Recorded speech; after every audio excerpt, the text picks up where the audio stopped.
అంటే 12 అయింది, వెళ్ళిపోదామా? పావుగంట సేపు చెప్పమంటారా? అంటే కొంతమంది ఇలా వాలిపోతున్నారు, కొంతమంది ఇలా వాలిపోతున్నారు అని. జ్వరం వచ్చేసిందా? లేకనా వచ్చేసిందా?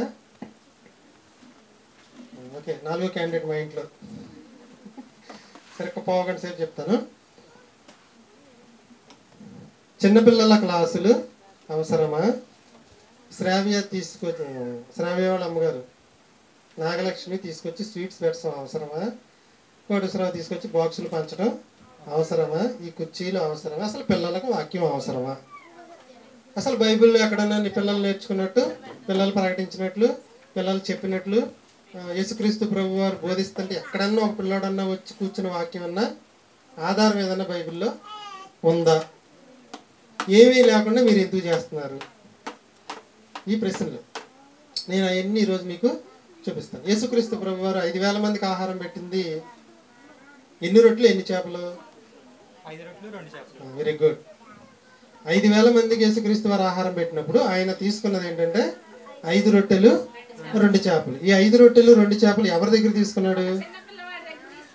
ఒక చిన్న పిల్లవాడి దగ్గర తీసుకున్నాడు. నిజమేనండి? ఒకసారి చూసుకుంటే మీరు, మనం ప్రారంభం నుంచి చెప్పే మాట ఏంటి, మన పుస్తకాల వాటిలో కూడా వేస్తున్నట్టు, బాలుడు నడవవలసిన త్రోవను వానికి నేర్పము, పెద్దవాడైనప్పుడు దాని నుండి తొలగిపడి. సామెతలు 8:21 వస్తుంది. 22 సామెతల గ్రంథం 22వ అధ్యాయం 6వ వచనంలో ఉంటుంది, మీకు తెలుసు. బాలుడు నడవవలసిన త్రోవను వానికి నేర్పము, వాడి పెద్దవాడైనప్పుడు దాని నుండి తొలగిపడి. సామెతల గ్రంథం 22వ అధ్యాయం 6వ వచనం. పాఠం పేరేంటంటే బాలుడు నడవవలసిన త్రోవ ఏది? బాలుడు నడవవలసిన త్రోవను వానికి నేర్పమన్నాడు. అసలు ఏ త్రోవ, ఏది నేర్పాలి వాడికి?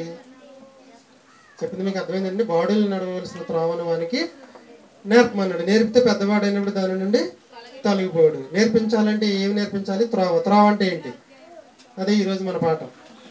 బాలుడు నడవవలసిన త్రోవ ఏమిటి? సామెతల గ్రంథం 22వ అధ్యాయం 6వ వచనం. ఓకేనండి. మత్తయి సువార్త 14వ అధ్యాయం 17వ వచనం, లూకా సువార్త 9వ అధ్యాయం 13వ వచనం, మార్కు సువార్త 6వ అధ్యాయం 38వ వచనం, యోహాను సువార్త 6వ అధ్యాయం 9వ వచనంలో రాయబడిన ఒకే ఒక సందర్భం. అన్ని చోట్ల ఒకటే రాయబడింది. వినండి, నేను చెప్పేస్తాను, అవసరమైన రెఫరెన్స్ తీపిస్తాను.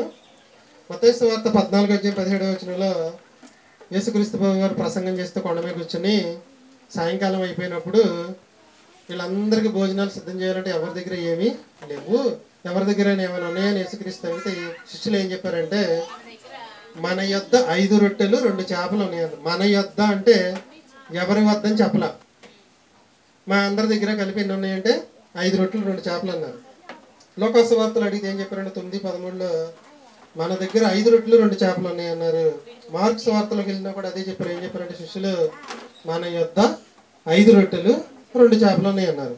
యోహాను సువార్త 6వ అధ్యాయం 9వ వచనం ఇప్పుడు చదవండి. యోహాను సువార్త 6వ అధ్యాయం 9వ వచనం. 6వ అధ్యాయం 9వ వచనం. అసలు ఎవరి వద్ద 5 చేపలు, 5 రొట్టెలు 2 చేపలు ఉన్నాయి? ఇక్కడ ఉన్న ఒకసారి మీరు సందర్భం వింటే, పొద్దున్న నుంచి సాయంకాలం వరకు ప్రసంగం జరుగుతూనే ఉంది. యేసుక్రీస్తు వీళ్ళందరూ కాపరి లేని గొర్రెల వరే ఉన్నారని జాలి తెలిసి వాళ్ళ వాక్యాన్ని ప్రకటిస్తూనే ఉన్నాడు. సాయంకాలం అయిపోయేటప్పటికి మరి భోజనం పెట్టాలి. ఒకవేళ వీళ్ళు ఇంటికి వెళ్ళి నడుచుకుంటూ వెళ్ళి భోజనం సిద్ధం చేసుకోవాలంటే కుదరదు కాబట్టి శిష్యులు ఏమి అడిగాడంటే, మరి వీళ్ళందరికీ ఆహారం పెట్టాలని అడిగితే యేసుక్రీస్తు ఏమన్నాడంటే, అసలు మీ దగ్గర ఏముంది ఆహారం చూడమంటే 5 రొట్టెలు 2 చేపలు అని చెప్తే 5,000 మందికి ఆహారం పెట్టాడు. ఇంతకీ 5 రొట్టెలు 2 చేపలు ఎవరి దగ్గర నుంచి తీసుకున్నారు? అది చూడండి, యోహాను సువార్త 6వ అధ్యాయం 9వ వచనం. పాఠం చాలా బాగుంటుంది. బాలుడు నడవవలసిన త్రోవను వానికి నేర్పము. బాలుడు నడవవలసిన త్రోవ ఏది? ఒక చిన్నవాని యొద్ద 5 యవల రొట్టెలు 2 చిన్న చేపలు ఉన్నవి. ఇప్పుడు ఇక్కడ పిల్లలు ఉన్నారు, వినాలి. మీలో ఎవరి దగ్గర, అప్పుడు మీ అందరికి బాక్సులు ఇచ్చాం కదా, ఒక బాక్స్ ఇమ్మంటే ఇచ్చేస్తారండి? నాకు ఇచ్చిందే ఒకటి, అది మీరు తీసేసుకుంటే ఎలా అంటారు? అక్కడ అంతమంది వచ్చారు, 5,000 మందికి భోజనం పెట్టాడు అంటే 5,000 మంది వచ్చారా, 1,000 మంది వచ్చారా? ఇంకా ఎక్కువ మంది ఉన్నారు. వాళ్ళు పెద్దవాళ్ళ లెక్క సంఖ్య చెప్పారు 5,000 మంది. ఇంతమందిలో ఒక చిన్నవాడు వాక్యం నేర్చుకోవడానికి వచ్చి ఎవరి దగ్గర? యేసుక్రీస్తు దగ్గర వస్తూ ఏం తెచ్చుకున్నాడు? అమ్మో, ఒకవేళ నాకు లేట్ అయితే, చిన్నపిల్లవాడిని కాబట్టి ఆకలేస్తే, ఒకవేళ ఆకలి మంటతో నేను వాక్యం వినకుండా మళ్ళీ వెనక్కి వచ్చేస్తానేమో అని సంచిలో ఏం తెచ్చుకున్నాడు? రొట్టెలు చేపలు తెచ్చుకున్నాడు. ఇంకో అద్భుత విషయం ఏంటంటే, ఇప్పుడు పిల్లలు ఎవరి దగ్గర 50 రూపాయలు ఉన్నాయి అనుకుందా, నాకు ఇప్పుడు ప్రస్తుతానికి అవసరమని నేను అడిగాను. ఉన్నా సరే వాళ్ళు బయట పెట్టకపోయినా నేనేమన్నా అంటానా? ఆడ 5 రొట్టెలు 2 చేపలు సంచిలో ఉంచేసుకుని, బాబు ఎంతమందికి ఎక్కడ సరిపోతే, ఎందుకు వచ్చిన గొడవ, దారిలో తినుకుంటూ నేను వెళ్ళొచ్చు అని చెప్పకుండా కూడా ఉండొచ్చు. ఇదిగో నా దగ్గర ఉన్నాయి పంచిపెట్టనని ఇచ్చేసాడండి. ఎవరో చిన్నవాడు. ఇప్పుడు చిన్నపిల్లలు నడవవలసిన త్రోవ ఏది? జుట్టు పట్టుకుని చర్చికి లాక్కొచ్చి కూర్చోబెట్టాలి 4 తన్ని. ఇదే త్రోవ. బాలుడు నడవవలసిన త్రోవ. జుట్టు పట్టుకుని 2 పీకి తీసుకొచ్చి చర్చిలో కూర్చోబెడితే ఆటోమేటిక్గా ఆడు నడవవలసిన త్రోవ వచ్చేస్తుంది ఆటోమేటిక్గా. ఇది రానంత వరకు వాడు త్రోవలో ఉండడు. వీడు ఎంత వయసు? చిన్నపిల్లవాడు. ఏమండి, పెద్దవాళ్ళు ఎవడు కూడా రొట్టె తెచ్చుకోవాలా, చేప తెచ్చుకోవాలి. అంత 5,000-6,000 మందిలో ఒక్క పిల్లవాడు మాత్రమే 5 రొట్టెలు తెచ్చుకున్నాడు, 2 చేపలు తెచ్చుకున్నాడు. ఇంకో విషయం ఏంటంటే, తెచ్చుకున్న ఇతడు కూడా నా దగ్గర ఉన్నాయని అబద్ధం చెప్పకుండా ఎవరి దగ్గర ఏమైనా తింటాకు ఉన్నాయా అంటే నా దగ్గర ఉన్నాయండి అని చెప్పాడు. నాకు కావాలండి ఉంచుకుంటానని కూడా చెప్పలా. ఇదిగోండి పంచిపెట్టండి అని ఇచ్చాడు. అతనికి తెలుసండి 5 రొట్టెలు 2 చేపలు అందరూ సరిపోతాయా? చాలకపోయినా యేసుక్రీస్తు అడిగాడు కాబట్టి పిల్లల్ని కంట్రోల్ చేయి.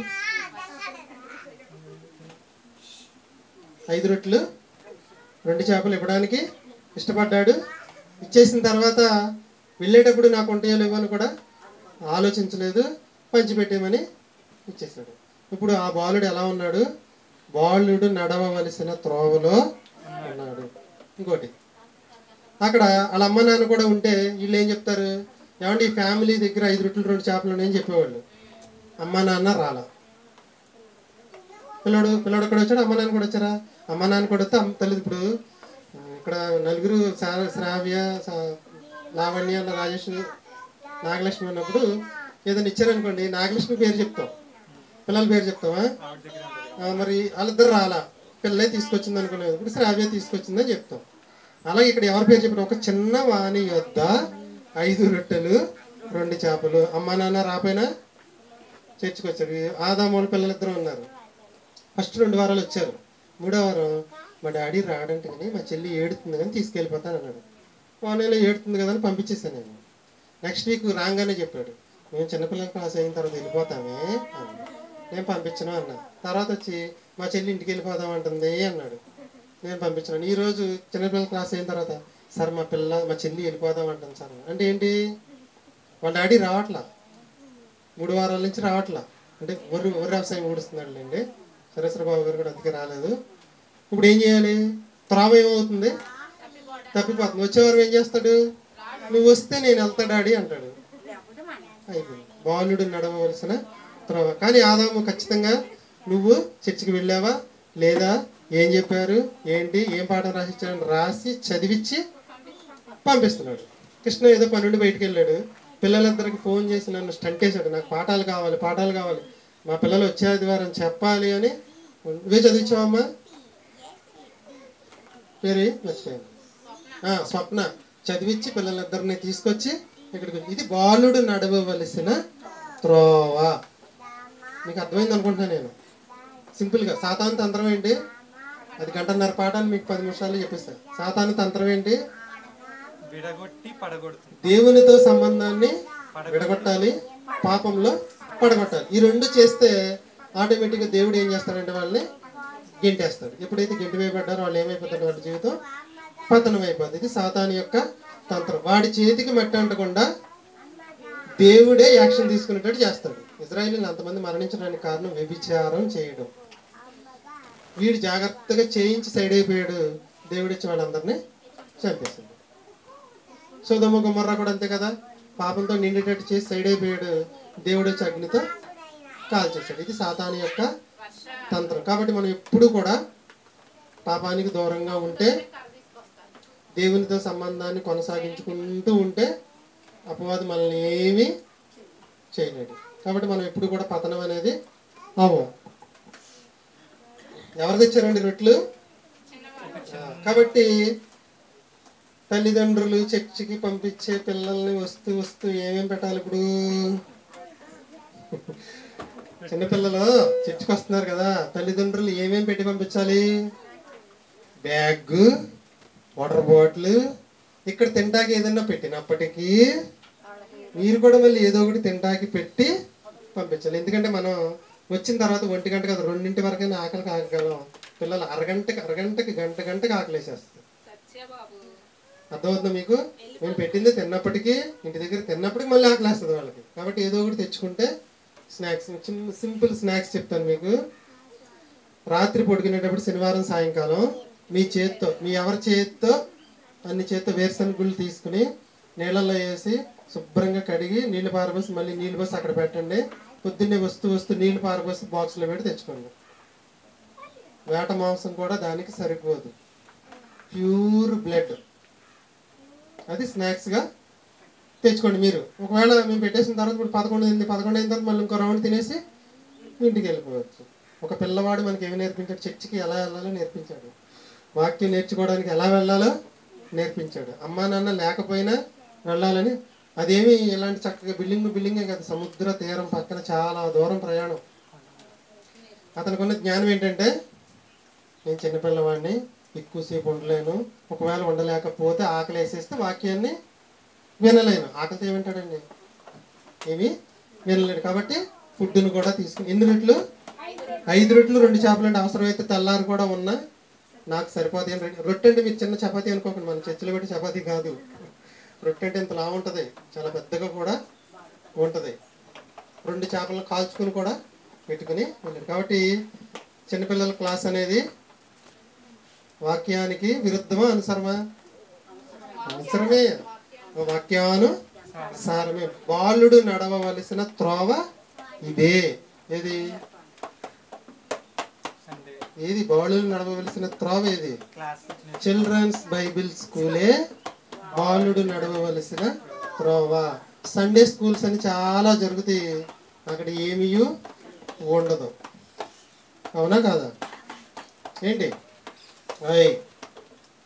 బాలుడు నడవవలసిన త్రోవ మనకి ఎవరు చూపించారు అంటే, ఒక చిన్నవాడు యోహాను సువార్త 6:9 చూపించడం అనేది జరిగింది. కాబట్టి ఇప్పుడు మనం పిల్లలకి ఏదో ఒకటి, ఎవరో ఒకరు ఏదో ఒకటి తయారు చేసి తీసుకొస్తున్నారు. అది వాక్యానుసారమా విరుద్ధమా అంటే? ఇప్పుడు నాగలక్ష్మి తెచ్చి వాళ్ళిద్దరు పిల్లలకి పెట్టుకోవచ్చు, మనం ఏమనం? మనం అంటావా? మాకు పెట్టాను అంటావా? అనం. పిల్లలందరూ ఎవరి పిల్లలు? దేవుడి పిల్లలు. నా పిల్లలు అనుకుని మొత్తం అందరికి కూడా తీసుకొచ్చి పెట్టించింది. మొన్న అక్క అట్టుపళ్ళు తెచ్చింది, ఆవిడ సగ్నింగ్ కాసుకొచ్చింది, ఆయన పులిహార చేసుకొచ్చాడు. ఇదంతా కూడా దేనికంటే వాక్యానుసారమే. మనం ఈ పిల్లలు పెడితే ఎవరో పెట్టినట్టంటే డైరెక్ట్గా దేవుడికి పెట్టేసినట్టే. దేవుడు మన ప్రతిఫలాన్ని తప్పకుండా ఇస్తాడు. ఒక గ్లాసు నీళ్ళు ఇస్తేనే దాని ప్రతిఫలాన్ని పోగొట్టుకోమన్నాడు దేవుడు కూడా. మనం చేసిన ప్రతిదాన్ని దేవుడు ఏమిస్తాడంటే తప్పక ప్రతిఫలం అనేది ఇస్తాడు. కాబట్టి ఏం చేయాలి? మనం ఏం చేయాలండి? చర్చికి మన పిల్లల్ని కంపల్సరీ తీసుకొని రావాలి. మార్కు సువార్త 6:34 అక్కడ ఉన్న ప్రజల పరిస్థితి ఎలా ఉందో చెప్పాడు చూడండి. మార్కు సువార్త 6:34 వినాయి మామ కాదు, వినాలి. మార్కు సువార్త 6:34 వారు కాపరి లేని గొర్రెల వరే ఉన్నందున వారికి ఆయన అనేక సంగతులను బోధించెను. అక్కడ బోధ జరుగుతుంది. మార్కు సువార్త 6:34 వారు కాపరి లేని గొర్రెల వలె ఉన్నందున అనేక సంగతులు వారికి బోధించసాగాను. బోధ వినడానికి వెళ్ళాడు చిన్నవాడు, సుమారు 12 సంవత్సరాలలోపు అనుకోవచ్చు. అమ్మా నాన్న లేకుండానే వచ్చాడు. అతని యొద్ద ఎందుకు ఉన్నాయంటే వాక్యం వినడానికి సిద్ధపాటుతో వచ్చాడు. వాక్యం వినడానికి సిద్ధపాటుతో వినడానికి వెళ్ళాడు. సంచిలో ఆహారం తీసుకుని వెళ్ళాడు. ఒకటి నేర్చుకోవడానికి, రెండోది మధ్యలో ఆకలేస్తే తినడానికి తీసుకెళ్ళాడు. నేర్చుకోవడానికి ఎటువంటి ఆటంకం జరగకుండా వెళ్ళాడు. ఇంకోటి 3వ పాయింట్ ఏంటంటే అందరి కోసం ఇవ్వడానికి ఇష్టపడి మరి ఇచ్చాడు. మరి అతని పేరు ఎందుకు రాలేదని, ఇంత మంచి పిల్లడి పేరు ఎందుకు రాయలేదు బైబిల్లో? పేరు రాస్తే చిన్నవాడు అని తెలియదు. పేతురు గారు ఇంతమందిలో నా దగ్గరే 5 రొట్టెలు 2 చేపలు ఉన్నాయి, ఒక్కసారి నా పేరు చెప్పి ఒక్కసారి యేసుక్రీస్తు గారికి ఇచ్చి అందరితో పంచరా అని ఏం అడగలేదండి. అంటే ఏం కోరుకోడు ఇతను? పేరు కోరుకోడు. కాబట్టి అతని గుణం ఏంటంటే పేరును కోరుకోని గుణం అని తెలిసి దేవుడు ఏం చేశాడంటే దీంట్లో అతని పేరు వ్రాయించలేదు. చూడండి, ఇంతమందిలో ఎవరి దగ్గర లేవండి 5 రొట్టెలు 2 చేపలు, నా దగ్గరే ఉన్నాయి, ఒక్కసారి పేతురు గారు నా పేరు అందరికి చెప్పి 5 రొట్టెలు 2 చేపలు పలానోడు పిల్లోడు ఇచ్చాడని చెప్పండి, మా తాతగారి పేరు కూడా చెప్పండి, అవసరం క్రీస్తు శేషులు అని చెప్పండి అని ఇప్పించండి అని ఏమన్నా, ఇదిగో నా దగ్గర ఉన్నాయి ఇచ్చేయండి అని ఇచ్చేసాడు అంతే. ఓకేనండి. అంటే చిన్నవాడు ఎలా ఉన్నాడు? బాలుడు నడవవలసిన త్రోవలో ఉన్నాడు. అందరి కోసం తన ఆహారం ఇచ్చేయడు. ఎవరి దగ్గర ఉన్నాయి అంటే వెంటనే నా దగ్గర ఉన్నాయి లేవు అని చెప్పిన ఎవరైనా అంటారండి? ఎవరు పిల్లడి దగ్గర ఏమైనా లాగేసుకుంటారా? లాక్కోరు. అతని ఆసక్తి ఎలా ఉందంటే జ్ఞానానికి అనుసరించి జ్ఞానానుసారంగా అతని యొక్క ఆసక్తి ఉంది. ఒకటి, దూరమైన వెళ్ళాడు, సిద్ధపడి వెళ్ళాడు, తినడానికి తీసుకుని వెళ్ళాడు, తెచ్చింది పెట్టడానికి ఇష్టపడి ఇచ్చాడు. అనండి బాలుడు నడవలసిన త్రోవలో ఉన్నాడు. ఇది రెండోది చెప్తాం. ఇది ఒకటి. రెండోది,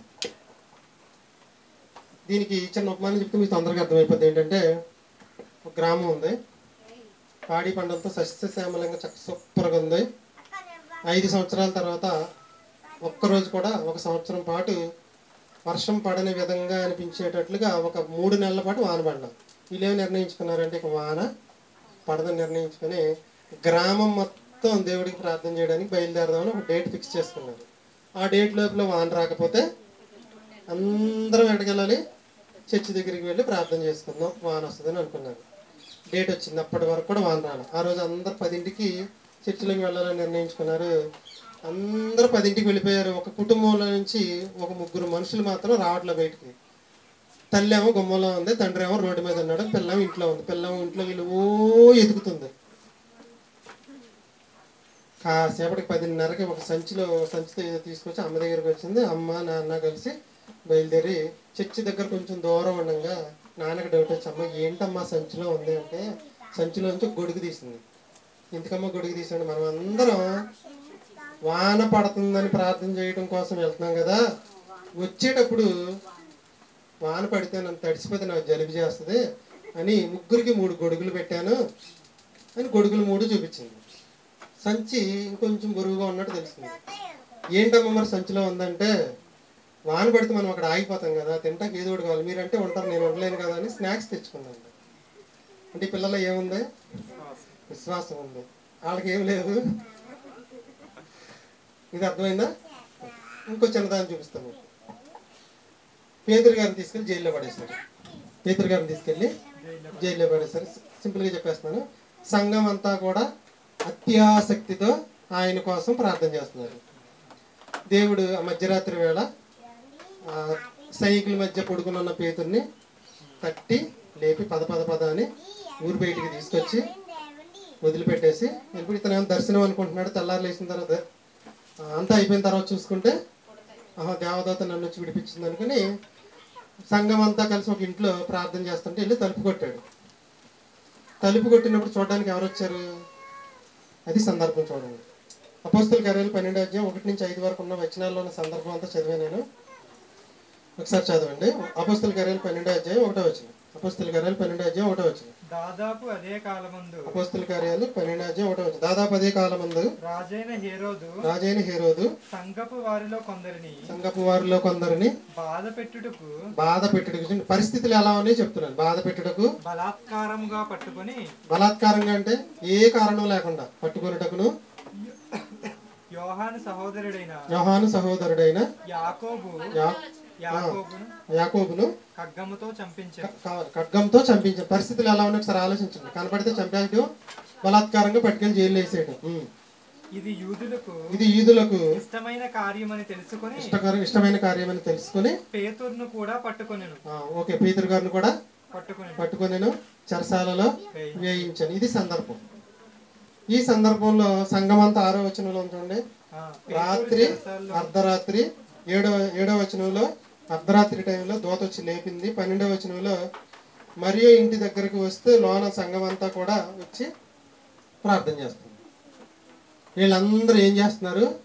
పేతురు బయటికి రావాలి, పేతురు బయటికి రావాలి, పేతురు బయటికి రావాలని అర్ధరాత్రి టైంలో ప్రార్థన చేస్తూ మోకరించి ఉంటే పేతురు గారు ఆల్రెడీ అర్ధరాత్రి వేళ బయటకు వచ్చి డోర్ కొడుతున్నాడు. డోర్ కొడుతుంటే శబ్దం వీళ్ళందరికీ వినపడుతుంది.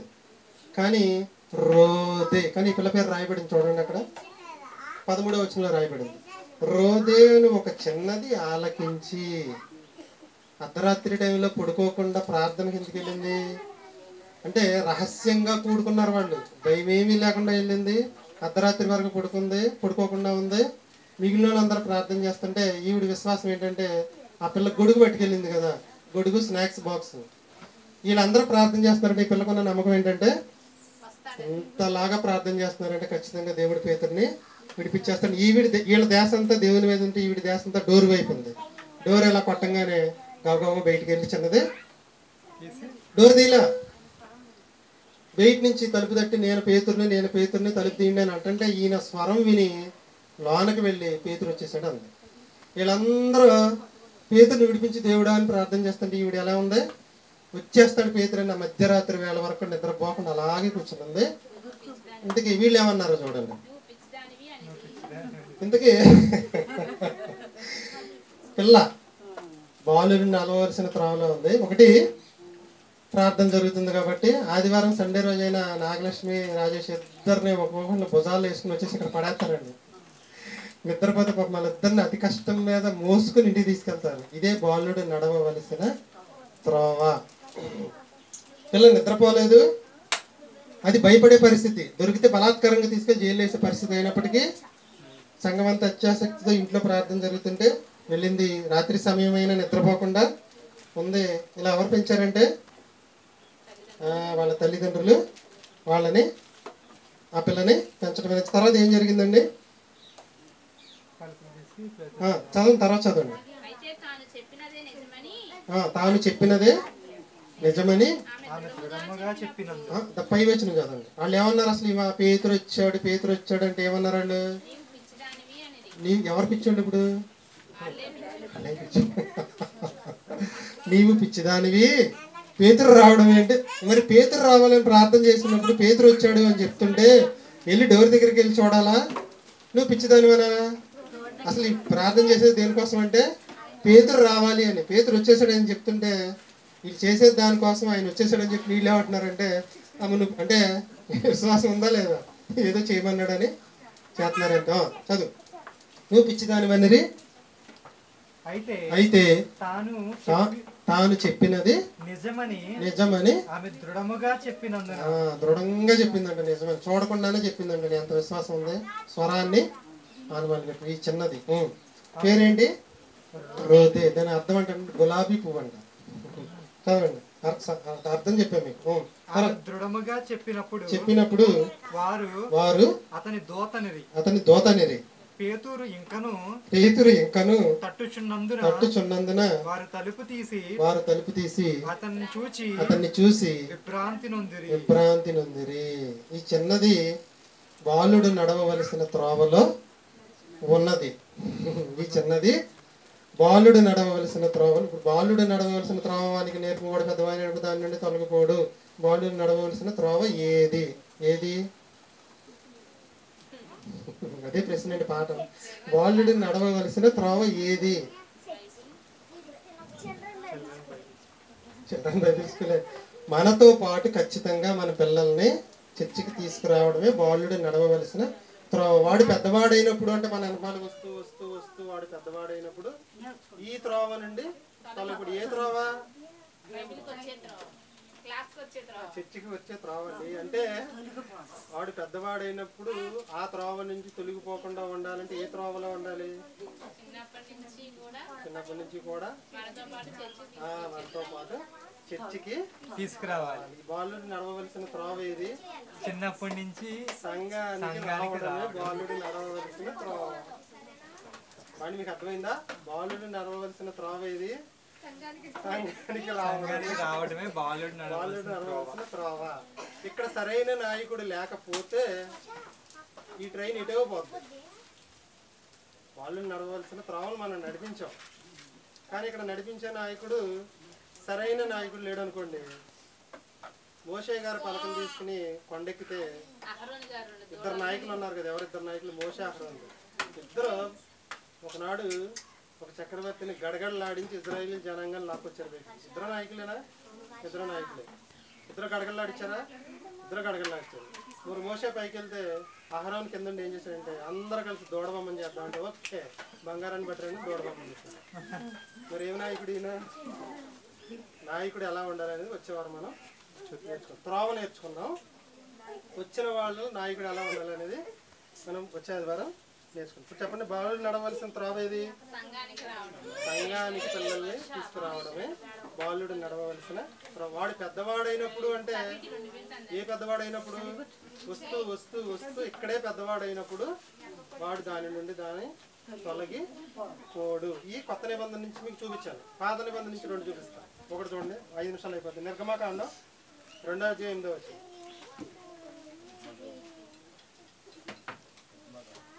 నిర్గమాకాండం 2వ అధ్యాయం చెప్పండి. పొందుతుంది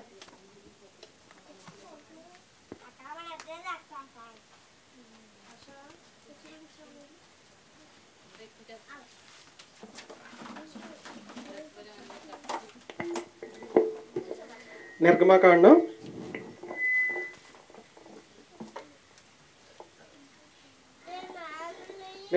2వ అధ్యాయం 8వ వచనం. నిర్గమాకాండం 2వ అధ్యాయం 8వ వచనం. నిర్గమాకాండం 2వ అధ్యాయం 8వ వచనం చదవాలి. నిర్గమాకాండం 2వ అధ్యాయం 8వ వచనం. అందుకు ఫరో కుమార్తె. ఈ సందర్భం ఏంటంటే మోషే గారు పుట్టే టైంలో పిల్లలందరినీ చంపేయటం. తల్లి ఏం చేసిందంటే జాగ్రత్తగా 3 నెలలు దాచి జమ్ము పెట్టిలో పెట్టి ఫరో కుమార్తె స్నానం చేసే దగ్గర వదిలిపెట్టింది. ఇది సందర్భం, చదవండి. అందుకు ఫరో కుమార్తె, ముందు మొదటి వచ్చిన నుంచి చదవండి, తొందరగా అయిపోద్ది. లేవి వంశస్థుడు ఒకడు వివాహము చేసుకొనెను. ఆ స్త్రీ గర్భవతి అయి కుమారుని కని వాడు సుందరుడై ఉండుట చూచి 3 నెలలు దాచింది. తరువాత ఆమె వాణ్ణి దాచలేక వాని కొరకు ఒక జమ్ము పెట్టెను తీసుకుని జగటమన్నును కీలును పూసి అందులో ఆ పిల్లవాడిని పెట్టి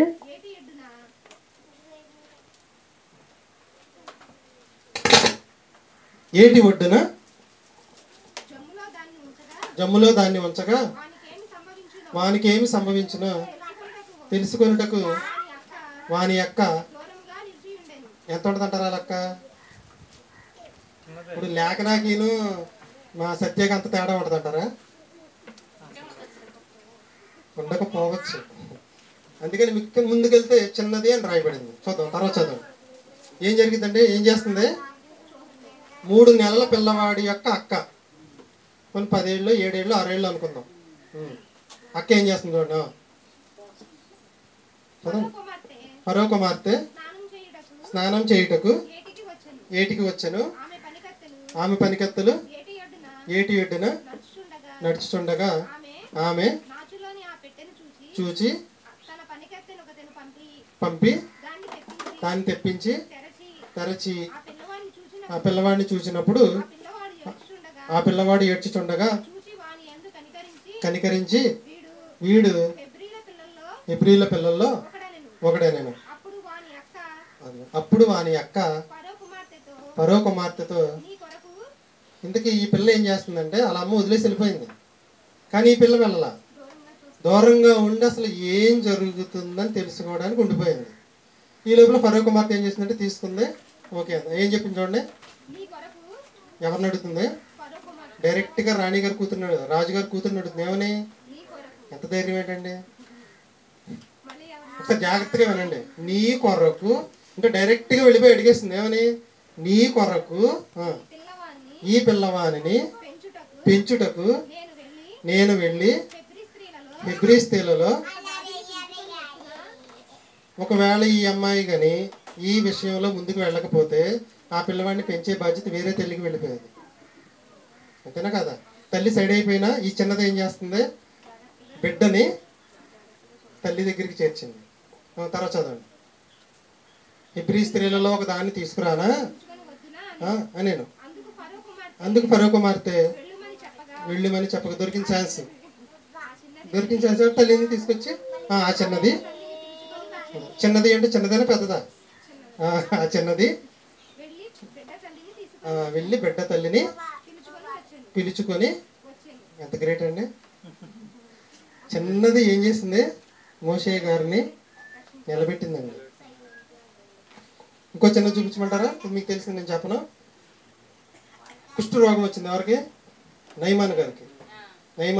రాజేశ్వరి దగ్గర చెప్తాను. కుష్ఠరోగం వస్తే ఒక చిన్నదాని ప్రవర్తన వల్ల నయమాను ఒక ప్రవక్త దగ్గరికి వెళ్ళి తన రోగాన్ని తగ్గించుకున్నాడు.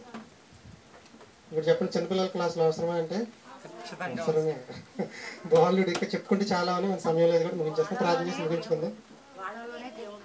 ప్రియ పరలోకమందున్న మా తండ్రి, చిల్డ్రన్ బైబిల్ స్కూల్ అని స్టార్ట్ చేసిన నీ యొక్క పిల్లలకి నీ యొక్క జ్ఞానమైన సంగతులు పిల్లలకు తెలియజేస్తున్నాయి తండ్రి. అది ఎంతవరకు వాక్యానుసారం అనేది నీ పిల్లలకి ఈరోజు తెలియజేశాను తండ్రి. బాలుడు నడవలసిన త్రోవానికి నేర్పమన్నావు. నేర్పిస్తే వాడు పెద్దవాడు అయినప్పుడు దానిని తొలగిపోవడం చెప్పావు తండ్రి. ఇందుకే బాలుడు నడవలసిన త్రోవ అంటే ఏంటో ఈరోజు సంఘ సభ్యులకు, నీ పిల్లలందరికి కూడా, వినేవారందరికి కూడా అర్థమైంది తండ్రి. కాబట్టి ఈరోజు నుంచి బాలుడు నడవలసిన త్రోవను వారు వాళ్ళకి చూపించడం అంటే అర్థం ఏంటంటే వారితో పాటు సంఘానికి తీసుకురావడం. ఒకవేళ వాళ్ళకి కుదరకపోయినా పిల్లలనైనా సంఘానికి, అలాగే పిల్లల్ని మాత్రమే పంపించమని నువ్వు చెప్పవు తండ్రి. అందరూ కలిసికట్టుగా సంఘానికి వచ్చేటట్లు సహాయం చేయమని, బాలుని నడవలసిన త్రోవ ఇదేనని నీ పిల్లలు తెలుసుకున్నారు తండ్రి. ఈ రోజు నుంచి ఆ త్రోవ నుండి వాళ్ళు తొలగిపోకుండా ఉండేటట్లు, వాళ్ళు కూడా ఇదే త్రోవలో ఉండేటట్లు సహాయం చేయమని క్రీస్తునామని ప్రార్థన అడిగి వేడుకుంటున్నాం పరమ తండ్రి. ఆమేన్. రొట్టె ద్రాక్షారసం తీసుకుని వెళ్ళిపోతాం.